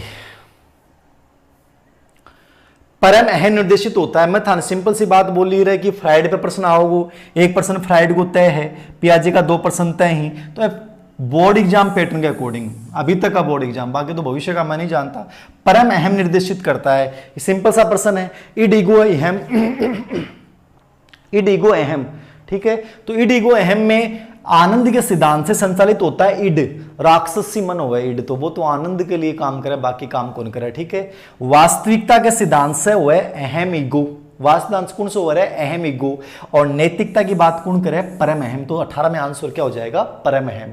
कि किसी का बुरा मत करो, भला करो, ये जिंदगी छोटी सी है, आज है कल का भरोसा नहीं, अगले पल का भरोसा नहीं है, तो जिंदगी में बहुत अच्छा करो, बुरा किसी का मत करो। गुरुजी मेरा आज बर्थडे है, अनिल जी यादव, आपको बहुत शुभकामनाएं, जिंदगी में बहुत उन्नति करें आप।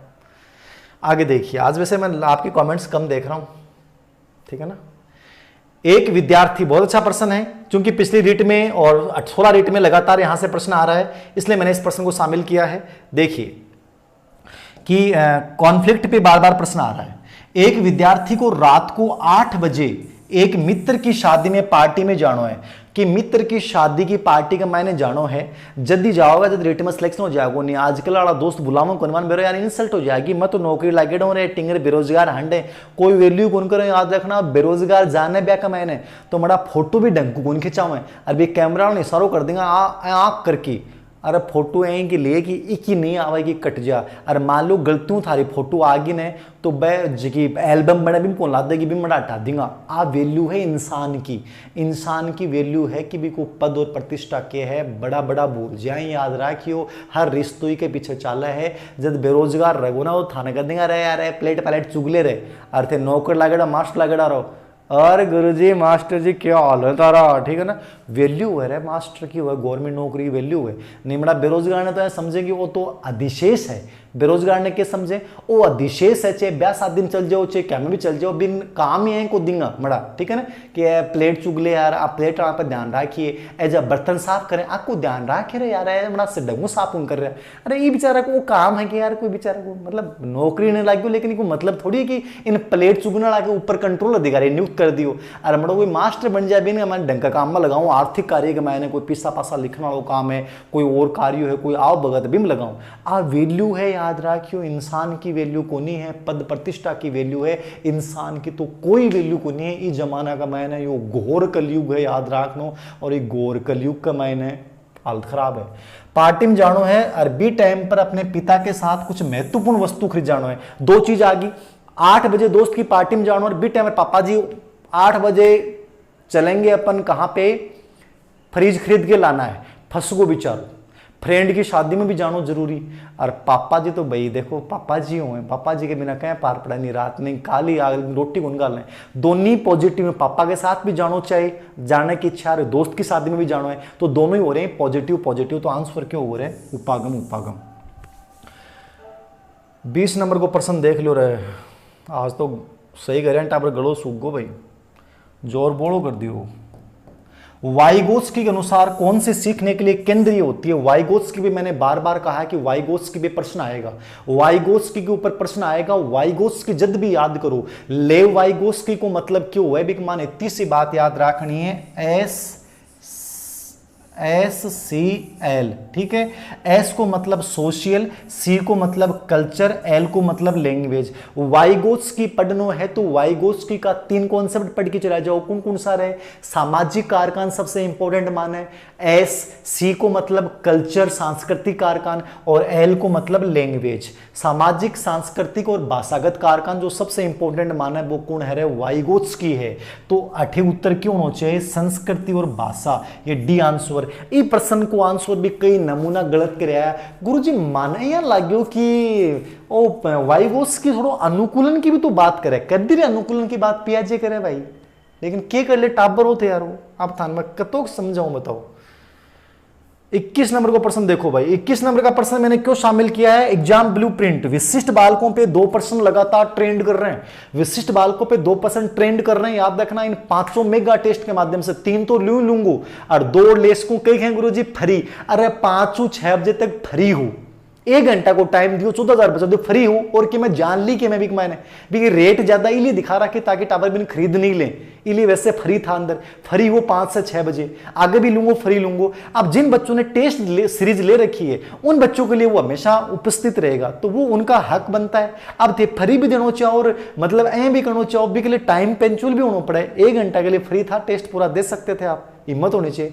अब फ्री में चाहिए हर चीज, फ्री के चक्कर में मत रिया करो, फ्री को कम असर करे और पिसा लागेड़ा रहना वो दर्द करे जना आदमी क्यों क्यों करे, ठीक है ना। तो दर्द जरूरी है, इसलिए मैं फ्री वाली चीजों का समर्थक कम हूं। फ्री में क्यों कौन रखे, और फ्री में यूट्यूब पर पूरा वीडियो डाल रखे थे, देखो तो कौन मान उठा की मन, देखो ही कौन, फ्री वाला कोई कौन देखा है, फ्री वाला की वैल्यू बहुत कम हुआ है। फिर भी मैंने लगभग कोर्स डाल रखा है, 60% मैंने YouTube पे डाल रखा है, 60%। दृष्टिबाधित विद्यार्थियों की शिक्षा के लिए क्या आवश्यक नहीं है, कागज पर ब्रेल सामग्री। दृष्टिबाधित बच्चों पे बार बार प्रश्न रिपीट हो रहा है, अच्छे से देख के जाना। ब्रेल सामग्री, ब्रेल लिपि तो है ही है। गणित पढ़ने के लिए अबेकस चाहिएगा, ठीक है, ये सब किताब में डाले हुए हैं, सारणी बताई हुई है। सर्वे कैसेट, सुनने वाली कैसेटें इंपॉर्टेंट है, छोटे ठीक है, और छोटे अक्षरों में छपी किताबें। सिंपल सा प्रश्न हो, आपने किताब में भी लिख रखा है, अवनी मनोविज्ञान में लिख रहा है, नॉर्मल तरह पता होना चाहिए। छोटा अक्षर की किताब बेचारो कठों देखेगो, बिन तो मोटा मोटा अक्षर की किताब चाहिए, बिन ऐ का लिखड़ा चाहिए के, ठीक है, जना बिन अल्कोहल को दिखा के, ठीक है ना। और बिन अफली जाए आ साइज है तो भी को नहीं समझ में वो आंखा के ऊपर हाथ ही फेर वो भी समझो को नहीं आवे, तो मोटा अक्षर की किताबें होनी चाहिए, तो डी गलत है। 22 नंबर को प्रश्न देखो रहे थे, एक बालक बुद्धि में औसत, उपलब्धि में औसत, यो प्रश्न क्यों लियो थे, कहते गुरुजी वो प्रश्न क्यों लियो, व्यक्तिगत विभिन्नता के ऊपर एक प्रश्न आओगे ब्लूप्रिंट के अकॉर्डिंग, तो इसलिए व्यक्तिगत विभिन्नता से प्रश्न लिया हुआ है, एक प्रश्न आओगे, आगे भी आने वाले टेस्टों में ऐसा ही होगा। एक बालक बुद्धि में औसत, बहुत अच्छा प्रश्न है, उपलब्धि विप्रेरणा में उच्च है, सृजनात्मकता में निम्न है, और सामाजिक विकास में औसत है। मतलब एक व्यक्ति की खुद की जो योग्यताएं बाको अलग अलग लेवल बताए हुए हैं, तो खुद की अलग अलग योग्यता को लेवल बताया हुआ है, तो खुद की योग्यता कौन सी व्यक्तिगत भिन्नता हो रहा है। मैं था सिंपल सी बात बताई व्यक्तिगत भिन्नता का। इससे पहले एक दो वीडियो डाले थे मैंने, उन वीडियो में मैंने चर्चा की हुई यही है मेरी कि व्यक्तिगत भिन्नताओं के दो मुख्य प्रकार होते हैं, एक होती है अंतर व्यक्तिक और एक अंतर व्यक्तिक, ठीक है ना। अंतर व्यक्तिक तो होती है दूसरों के साथ और अंतर व्यक्तिक होती है खुद के साथ। ये इंट्रापर्सनल है, ये क्या है, इंट्रापर्सनल है। इसलिए मैंने इंग्लिश में भी अनुवाद डाला था इसका, नीचे पर्सन इंग्लिश में भी चल रहे हैं, लेकिन इतना टाइम नहीं है ना कि इंग्लिश और हिंदी दोनों एक साथ बता पाऊं, क्योंकि ये इतना वीडियो 1 घंटे का तो कुछ वीडियो हो गया, फिर कई कह देंगे अंग्रेजी 1 घंटा तो लंबू लंबू वीडियो बनाए। अब 30 पर्सनल करवा रहे हूं ना, वही आज व्याख्या तो कम कर रही हूं मैं। तो खुद के अंदर होगा अंतर व्यक्ति को, दूसरा सागा होगा अंतर व्यक्ति को, ठीक है। तो ये इंट्रापर्सनल होगी, क्या होगी, इंट्रापर्सनल। बालक के विकास के संदर्भ में कौन सा कथन सत्य है। मैंने कहा था कि विकास के नियम और सिद्धांत पे एक प्रश्न आएगा, क्योंकि ब्लू प्रिंट कहता है बालक के विकास के, तो वो प्रश्न मैंने पूछ लिया। बालक के विकास संदर्भ में कौन सा कथन सत्य है, बताओ। विकास केवल आनुवांशिकी का परिणाम है, विकास आनुवांशिकी और वातावरण दोनों को परिणाम हुआ, तो गलत होगा। विकास सतत प्रक्रिया नहीं है, 100% डेफिनेटली कंटिन्यूअस प्रक्रिया, सतत प्रक्रिया है। विकास की गति बालक और बालिकाओं में एक समान होती है, कदे को नहीं हुआ, लड़कियों को विकास जल्दी हुआ लड़का की बजाय। और विकास सामान्य से विशिष्ट की ओर अग्रसर होता है, 100% डेफिनेटली सही है। विकास सामान्य से विशिष्ट हुआ है, शुरुआत में टाबर सामान्य क्रिया करेगो और बाद में विशिष्ट क्रिया करेगो। शुरुआत में सबने पापा बोलेगो और बाद में केवल आपका ओरिजिनल पापा ही बोलेगो, और बाकी जो डुप्लीकेट हुए, डुप्लीकेट का मतलब वो है चाचोर है बन, शुरुआत में वो सबने पापा बोला है, बाद में वो आपके पापा जो है ना बन पापा बोला है, बाकी छोटो चाचा बड़े पापा येर अलग अलग नाम लेबल आ गया है ना। तो डी आंसर हो जाएगा, क्यों जाएगा रे डी, बाकी तीनों गलत ही। 24 नंबर को प्रश्न देख लो रे। कौन सा अधिगम का निर्मितवादी विचार नहीं है, कौन सा अधिगम का निर्मितवादी विचार नहीं है। अब देखो निर्मितवादी पर मैं थाने बताया कि निर्मितवाद पे एक प्रश्न आने की संभावना है पूरी। तो निर्मितवादी संरचनावादी अधिगम सिद्धांत की विशेषता कौन सी नहीं है। तो निर्मितवाद में अधिगम वैसा का वैसा होता है, जया को देखो बया को बया हाँ सीख ला, कि वो निर्मितवाद हुआ। सिंपल सी बात है, कभी को नहीं हो उसके। निर्मितवाद को मतलब हुआ है बच्चों ज्ञान को निर्माण करे, रचना करे, ठीक है। तो निर्माण और रचना करे जना मतलब पूर्व अनुभव का आधार पर करे, तो वो नई चीज जोड़ेगो, वो एज इट इज बैंक की मैं कर देगो जना, वो क्या को निर्मितवाद हो रहा है। निर्मितवाद को मतलब हुआ है नई चीज को निर्माण करे, नई चीज सीख है, वो निर्मितवाद। तो पहले क्वेश्चन को तो पहले आंसर ही गलत है, और पर जाना की जरूरत ही कोई नहीं, सिंपल सी बात है। अधिगम एक सक्रिय अर्थ निर्माण की प्रक्रिया, 100% सक्रिय क्यों, क्रियाशील होकर सीखे। तो पहला आंसर गलत हो गया, याद रखना, बाकी तीनों सही हैं इसमें। तो 24 नंबर का आंसर है 1। बाकी बाल नया अधिगम करता है, पूर्व अधिगम पे आधारित होता है, सही है। अधिगम सामाजिक अंतःक्रिया द्वारा परिणाम होता है, ये भी सही है। 25 नंबर का प्रश्न कौन सा सही नहीं है। मैंने कहा था कि ग्रोथ एंड डेवलपमेंट पे एक प्रश्न आने की संभावना, तो ग्रोथ एंड डेवलपमेंट पे वही प्रश्न आ गया, ठीक है। अरे अपना उद्देश्य नहीं है, बहुत सी कोचिंग वो ले रही है, टेस्ट सीरीज वगैरह ले रही है, अपना उद्देश्य तो ये है ना ब्लू प्रिंट बेस। ये इतना अच्छा टेस्ट था, फ्री में लिया लोगों ने, 50-50, 100-100 रुपया लेके ऐसे टेस्ट आयोजित किए ब्लू प्रिंट बेस पे, और मेरा प्रयास रहा ना, मैं सफल हो गया। तो मैं एसएसटी, साइंस, लेवल फेस्ट, इन सब के पूरे 150 प्रश्नों का भी एक ऐसे टेस्ट लेने का प्रयास करूंगा एक टॉप एक्सपर्ट टीम के साथ, ठीक है ना। उम्मीद रहेगी आपको एक मिले, आइडिया लगे। वृद्धि और विकास पर्यायवाची हैं, वृद्धि में मात्रात्मक परिवर्तन नहीं तो वह सही है। वृद्धि जीवन पर्यंत नहीं होती, एकदम सही बात है। वृद्धि के साथ विकास भी होता है, वृद्धि के साथ विकास भी होता है, हाँ हो सकता है, वृद्धि के साथ विकास चल सकता है, वृद्धि के साथ विकास चलता ही है। आपने लंबाई बढ़ी टाइम, आपने मानसिक सामाजिक परिवर्तन भी तो उसके, तो वृद्धि के साथ विकास चाल है। गलत कौन सो है, पर्यायवाची। पर्यायवाची कदे को नहीं हुआ, पर्यायवाची को नहीं हुए, ठीक है। पूरक हो उसके, पूरक हो तो सही हो जाता, लेकिन पर्यायवाची मतलब एक ही होगी बात कि ग्रोथ ही डेवलपमेंट और डेवलपमेंट ही ग्रोथ है, तो ये तो गलत बात होगी। ये दोनों एक नहीं है, दोनों अलग अलग है, साफ डिफरेंस भी है। तो ए आंसर गलत है इसमें, ठीक है, और ए आंसर गलत है, बाकी तीनों सही। 26 नंबर को प्रश्न,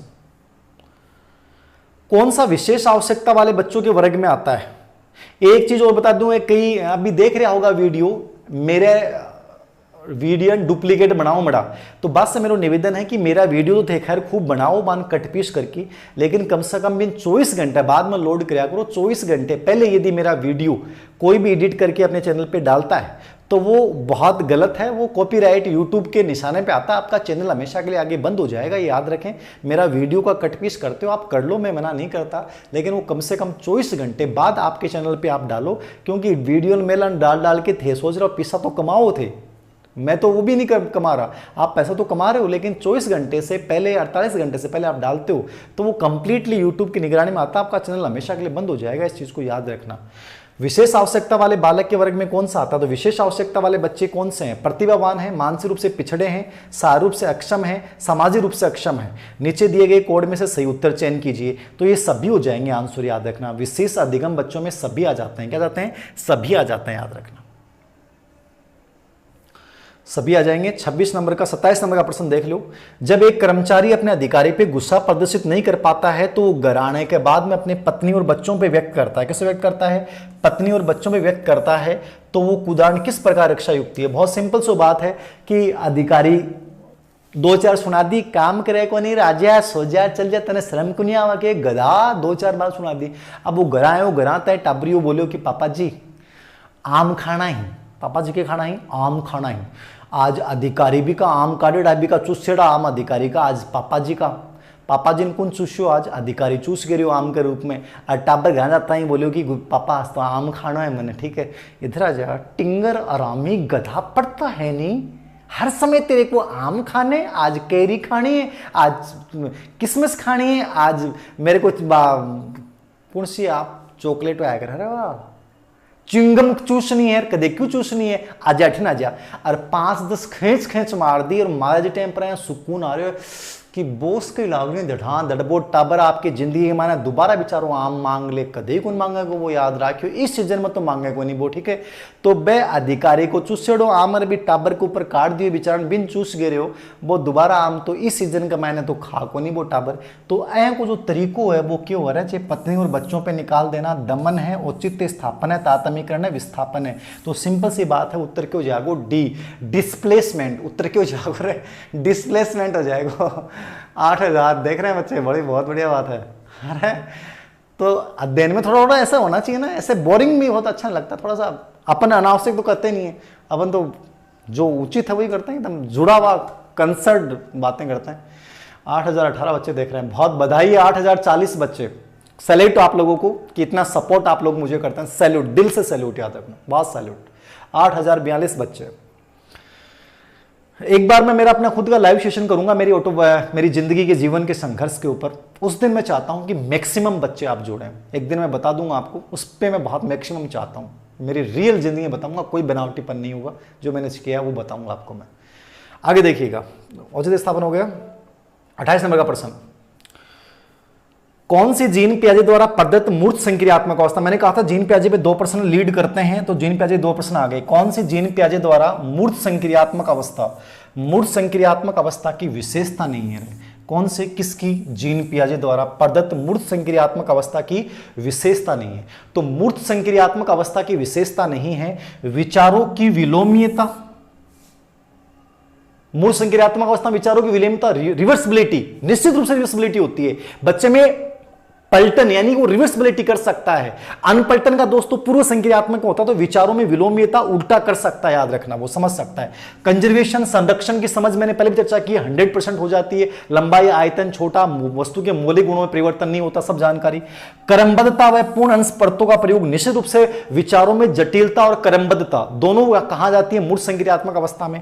संकेतात्मक कार्यों का प्रादुर्भाव, संकेतात्मक कार्यों को प्रादुर्भाव बच्चे में 2 से 4 वर्ष में स्पेशली पाया जाए, यानी पूर्व संक्रियात्मक अवस्था की विशेषता होती है संकेतात्मक कार्यों का प्रादुर्भाव। तो आंसर क्या हो जाएगा? डी। आया हुआ प्रश्न है, बहुत शानदार प्रश्न है, याद रखना। पेपर बनाया है वो बहुत गजब का बनाया है, याद रखना। मुझे भी अच्छा फील हुआ कि पेपर बहुत शानदार है, और भी अच्छे पेपर बनाने की कोशिश प्रयास रहेगी, बहुत अच्छा पेपर का लेवल है।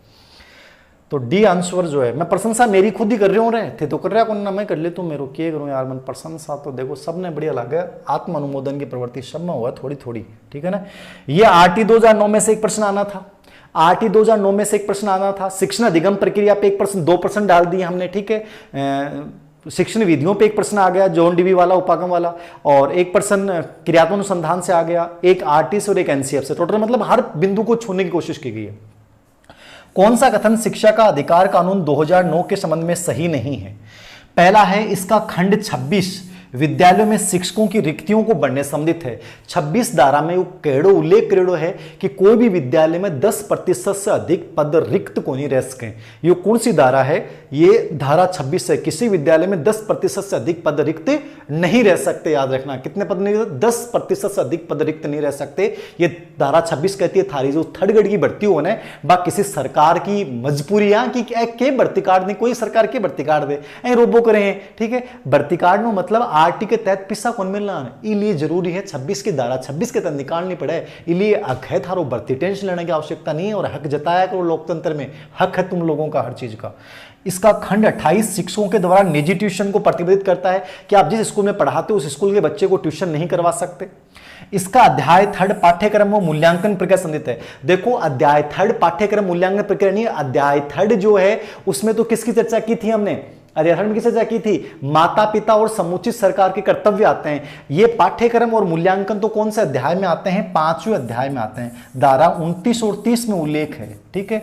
तो ये गलत है, तीसरा ऑप्शन गलत है। और इसका अध्याय 4 बच्चों के अधिकारों के संरक्षण से कौन सा संबंध में सही नहीं है। हाँ, और इसका अध्याय 6, ये 6 में से चौथा 6 अध्याय है। इसका अध्याय 6 बच्चों के अधिकारों के संरक्षण से संबंधित है।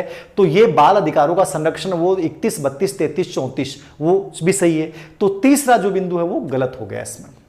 ये आया हुआ प्रश्न है स्कूल लेक्चर आरपीएस। और अंतिम प्रश्न बहुत इजी सा प्रश्न होगा। कौन शिक्षा बिना बोझ की रिपोर्ट से learning without burden education, learning without education की बात किसने की है? शिक्षा बिना बोझ की शिक्षा, लर्निंग विदाउट बर्डन और मतलब एजुकेशन विदाउट बर्निंग, ये दोनों ही बातें याद रखना प्रोफेसर यशपाल कमेटी की थी, जिसके आधार पर एनसीएफ 2005 लागू किया गया था। तो प्रोफेसर यशपाल शिक्षा बिना बोझ के और अधिगम बिना बोझ के, अधिगम बिना बोझ के एनसीएफ का सूत्र बना दिया गया और शिक्षा बिना बोझ के रिपोर्ट के आधार पर इसको बनाया गया था। तो आंसर जो हो जाएगा वो सी हो जाएगा। ये 30 प्रश्न थे। आपकी पूरी पीडीएफ शेयर कर दूंगा 14,000 बच्चों की, मैं याद रखना यदि आप जानना चाहो। और जिन्होंने टेस्ट सीरीज से बच्चे जुड़े हुए हैं उनको तो खैर वो वैसे ही पीडीएफ उपलब्ध करवा दी गई और वहाँ टेस्ट अभी भी ये एक्टिव है। तो आप सभी को बधाई, आगे जल्दी अपना एक टेस्ट लेंगे। रीट के ऊपर मैंने शुरुआती वीडियो में चर्चा कर ली थी। और मस्त रहिएगा, हंसते रहिएगा, हम सब जीत जाएंगे और 100% जीत जाएंगे। विश्वास रखना अपने ऊपर, मेरे ऊपर या हर उस व्यक्ति पे जिसको आपको लगता है कि मेरे अंदर पॉजिटिव वाइब्रेशन होता है। जय हिंद, वंदे मातरम, जय भारत। हिंदुस्तान हमेशा आगे रहेगा। इस हिंदुस्तान की आन बान शान के लिए हमें जीना है। Thank you very much. Good night, शुभ रात्रि।